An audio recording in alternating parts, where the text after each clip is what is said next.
Voltamos para o segundo bloco do Ação Nacional, né?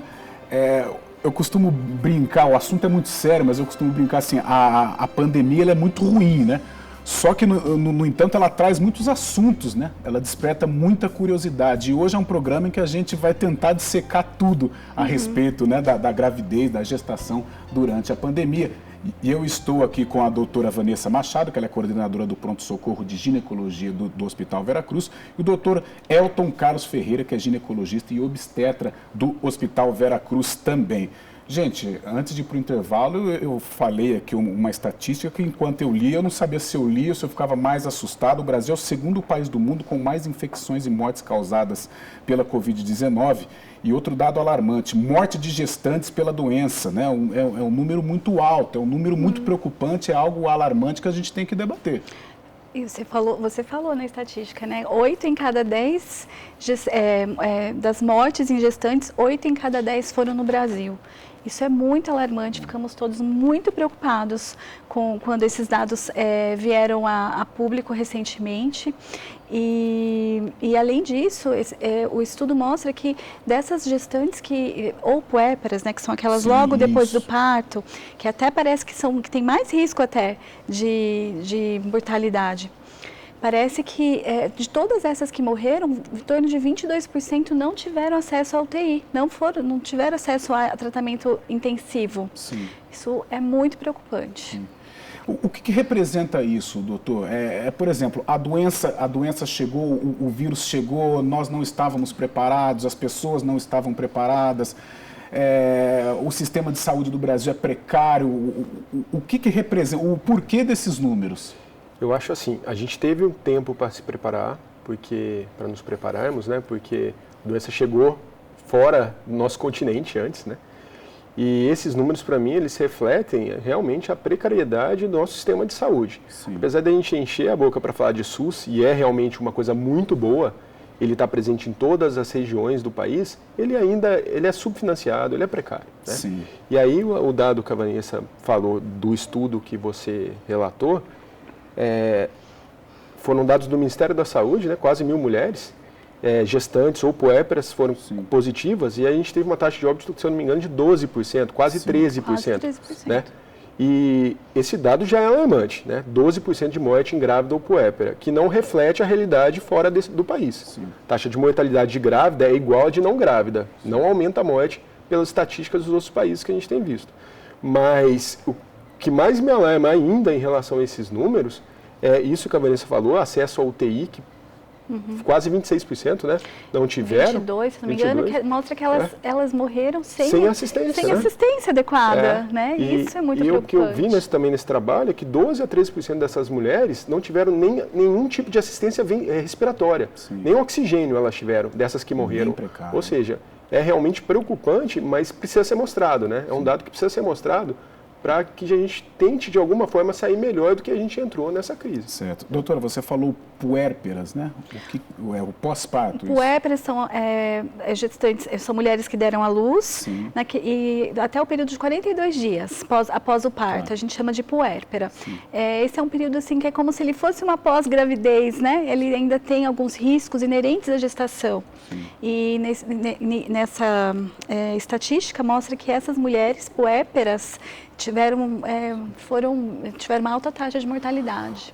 Doutora, até fugindo um pouco, né, aqui do meu roteiro, mas a gente fala muito em depressão pós-parto, né?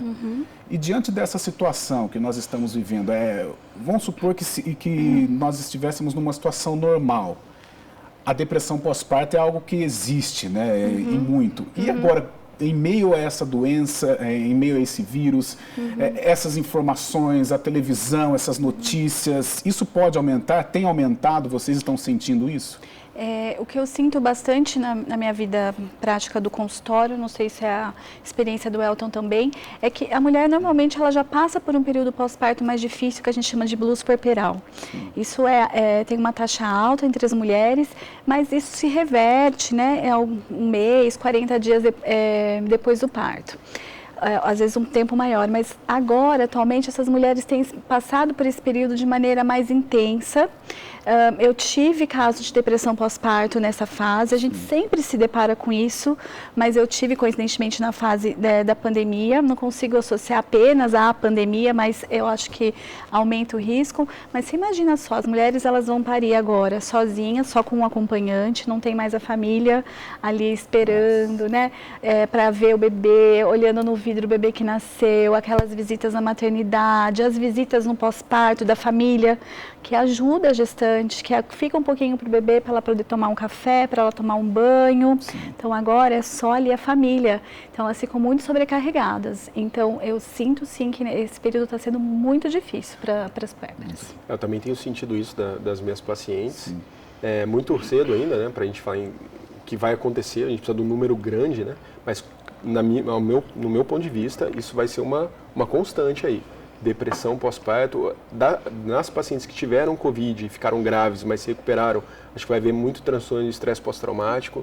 Eu acho que vai ser uma coisa que a gente vai ter que saber lidar. No futuro vai aparecer, né? Vai aparecer muita coisa. Até tudo é muito novo e para vocês também, cada hora é uma novidade, né? Sim. Vai ter que especificar cada assunto, entender, estudar. Sim. A parte psicológica entra muito, né, a gente está vivendo um período que a gente precisa muito um do outro, assim, como profissional. Sim. Um médico, dos outros médicos, das outras especialidades, dos enfermeiros, dos técnicos, da fisioterapeuta, da psicóloga, Sim. sabe? A gente precisa estar junto. E essa sinergia aconteceu? Sim. Sim. Esse é o lado bom?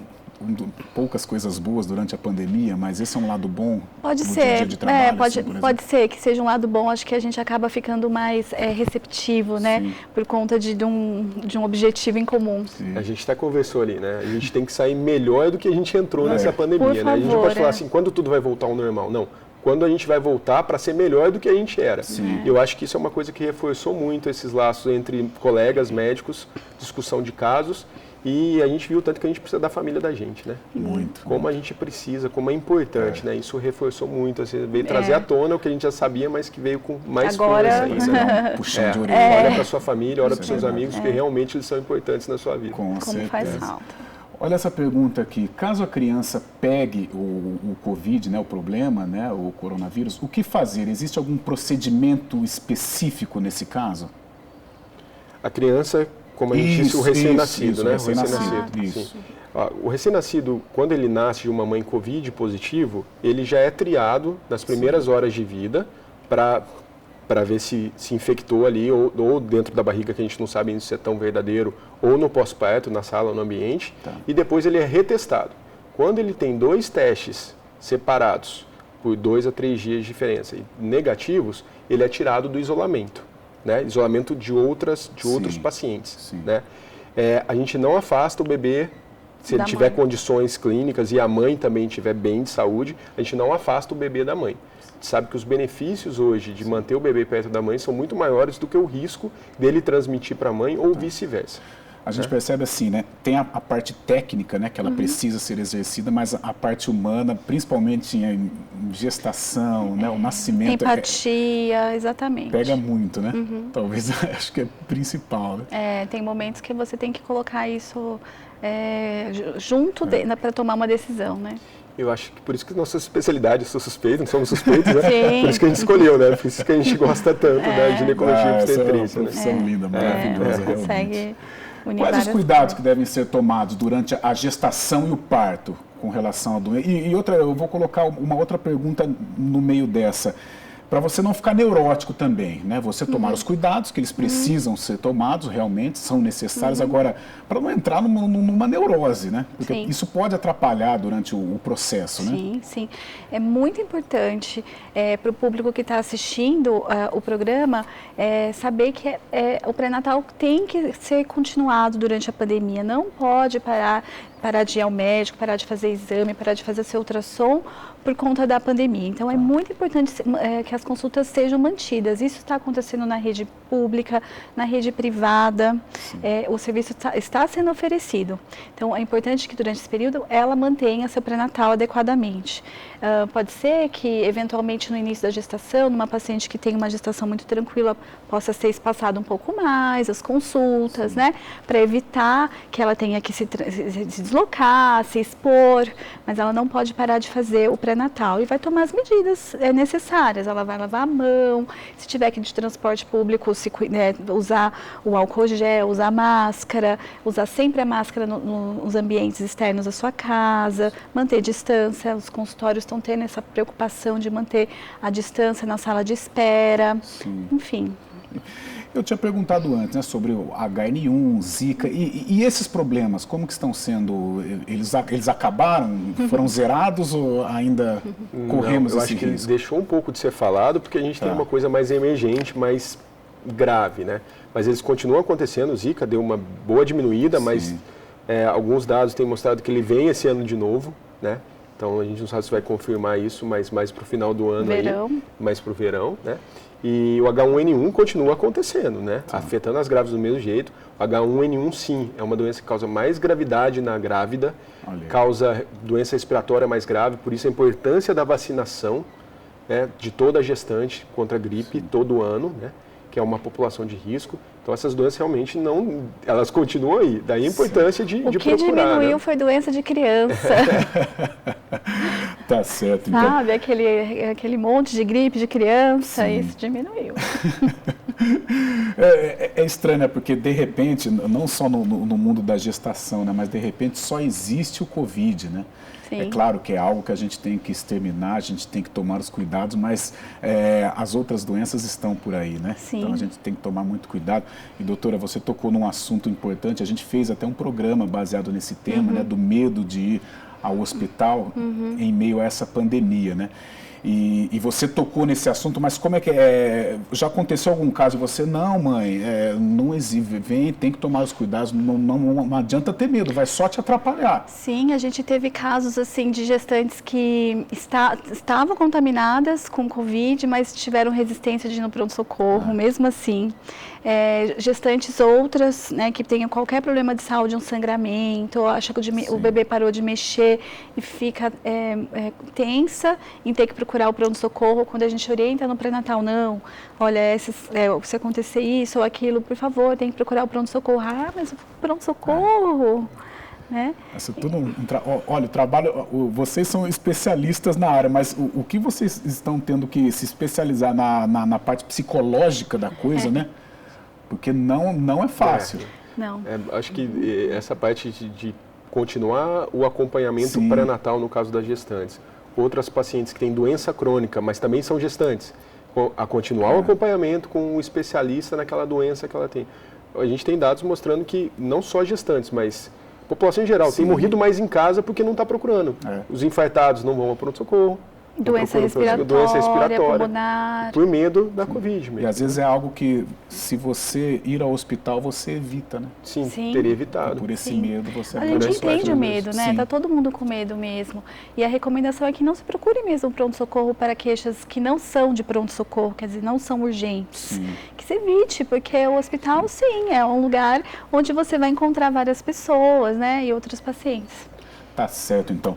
Antes de ir para o intervalo, mais uma vez, eu vou fazer uma pergunta aqui, na volta a gente vai debater, porque também é uma pergunta muito importante. As gestantes com suspeita ou confirmação de infecção pelo Covid, elas devem necessariamente serem submetidas ao parto cesariano? É a pergunta que eu vou deixar, vou repetir na volta do bloco, mas é a pergunta que eu faço antes da gente ir para o intervalo. O Ação Nacional de hoje está debatendo a gravidez durante a pandemia. Eu estou aqui com a doutora Vanessa Machado do Veracruz e o doutor Elton Carlos Ferreira também do Veracruz. O intervalo é rapidinho e já a gente volta.